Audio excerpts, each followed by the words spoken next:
BNP chairperson Khaleda জিয়াকে দেখতে রাজধানী এভারকেয়ার হাসপাতালে আজ দুপুর 12:15টার দিকে এসেছিলেন বিএনপির ভারপ্রাপ্ত চেয়ারম্যান তারেক রহমানের স্ত্রী ডক্টর জুবাইদা রহমান। তিনি এখন হাসপাতাল থেকে বেরিয়ে যাচ্ছেন। দর্শক সরাসরি দেখছেন BanglaNews24.com এর লাইভে। আমি মিনহাজ চৌধুরী আছি আপনাদের সাথে। রাজধানী এভারকেয়ার হাসপাতালের সামনে থেকে সরাসরি যুক্ত করেছি। ডক্টর জুবাইদা রহমানের যে গাড়িবহর সেটি দেখতে পাচ্ছেন। ব্যাপক নিরাপত্তার মধ্য দিয়ে তিনি আসলে বের হয়ে যাচ্ছেন, রাজধানীর এভারকেয়ার হাসপাতাল ছাড়ছেন।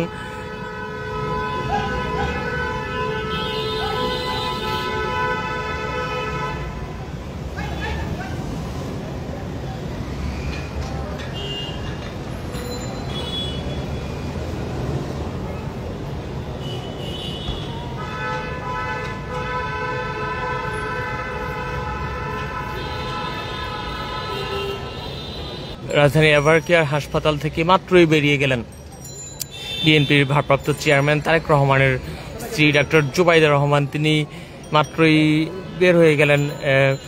তার শাশুড়ি বিএনপির চেয়ারপারসন খালেদা জিয়াকে দেখতে, এখানে তার শারীরিক অবস্থা দেখতে, কি পরিস্থিতি সেটি সম্পর্কে জানতে এবং সরাসরি দেখতে এসেছিলেন রাজধানীর এভারকেয়ার হাসপাতালে। আজ দুপুর 11:54 মূলত তিনি এখানে প্রবেশ করেন, সেই চিত্র আমরা দেখাচ্ছিলাম আপনাদেরকে। এছাড়া তিনি আজ জানেন যে লন্ডন থেকে আজ সকাল 11:45 দিকে তিনি আসলে অবতরণ করেন এই রাজধানীর শাহজালাল আন্তর্জাতিক বিমানবন্দরে। এরপর সরাসরি তিনি বিমানবন্দর থেকে রাজধানী এভারকেয়ার হাসপাতালে চলে আসেন তার শাশুড়িকে দেখতে। এর পরবর্তীতে তিনি প্রায় 2-2.5 ঘন্টা পর তিনি কিছুক্ষণ আগে এই হাসপাতাল ত্যাগ করেন গাড়িবহর নিয়ে।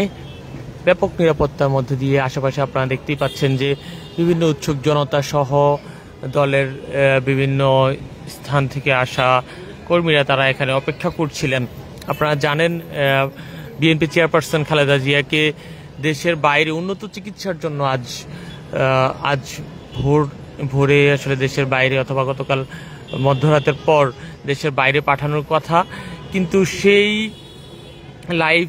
সেই পরিস্থিতিতে আসলে আমরা জানতে পারি যে কাতারের যে স্পেশাল যে এয়ার অ্যাম্বুলেন্স কাতার আমিরের, সেই এয়ার অ্যাম্বুলেন্সে কিছুটা ত্রুটি থাকার ফলে আমরা জানতে পারি বিএনপি পক্ষ থেকে যে আজ তাকে আসলে দেশের বাইরে পাঠানো সম্ভব হচ্ছে না। সেই সফরটি তাকে এয়ার অ্যাম্বুলেন্সে করে যে দেশের বাইরে পাঠানোর কথা, সেটি জানতে পেরেছি আমরা রোববার নাগাদ তাকে দেশের বাইরে পাঠানো হতে পারে, তেমনটি বিএনপির মহাসচিব মির্জা ফখরুল ইসলাম আলমগীর তিনি গণমাধ্যমকে জানিয়েছেন। এছাড়া যেহেতু এই এয়ার অ্যাম্বুলেন্সটি এখনো আসেনি, সেই এয়ার অ্যাম্বুলেন্সটি হয়তো আগামীকাল রাতের মধ্যে হয়তো বাংলাদেশে আসবে, অর্থাৎ শনিবারের মধ্যে বাংলাদেশে যখন পৌঁছাবে এর পরবর্তীতে হয়তো রোববার বেগম জিয়াকে দেশের বাইরে অর্থাৎ যুক্তরাজ্যে উন্নত চিকিৎসার জন্য নিয়ে যাওয়া হতে পারে, তেমনটি এখন পর্যন্ত জানিয়েছেন বিএনপির পক্ষ থেকে। আপনারা জানেন যে গত 23 নভেম্বর থেকে টানা প্রায় 13 দিন হতে চলল যে বিএনপি চেয়ারপারসন খালেদা জিয়া তিনি এই রাজধানীর এভারকেয়ার হাসপাতালে নানা সমস্যাজনিত কারণে তিনি আসলে এখানে ভর্তি আছেন এবং কিছুটা সময় হয়তো তার স্বাস্থ্যের স্বাভাবিক অবস্থা এবং অবনতি, সেই পরিস্থিতিতে যখন যুক্তরাজ্য, চীন থেকে আসা বেশ কয়েকটি চিকিৎসক দল, বিশেষজ্ঞ দল তারা যখন আসছিলেন, এর পরবর্তীতে যখন মেডিকেল বোর্ডে আসলে সিদ্ধান্ত হয় শেষ পর্যন্ত তাকে উন্নত চিকিৎসার জন্য যুক্তরাজ্যে পাঠানো হবে, এর পরবর্তীতে আমরা গতকাল জানতে পারি তার ব্যক্তিগত চিকিৎসক ডক্টর AJM জাহিদ হোসেন তিনি যেটি বলছিলেন যে মধ্যরাতের পরে অথবা আজ শুক্রবার ভোরের মধ্যে তাকে দেশের বাইরে পাঠানো হবে।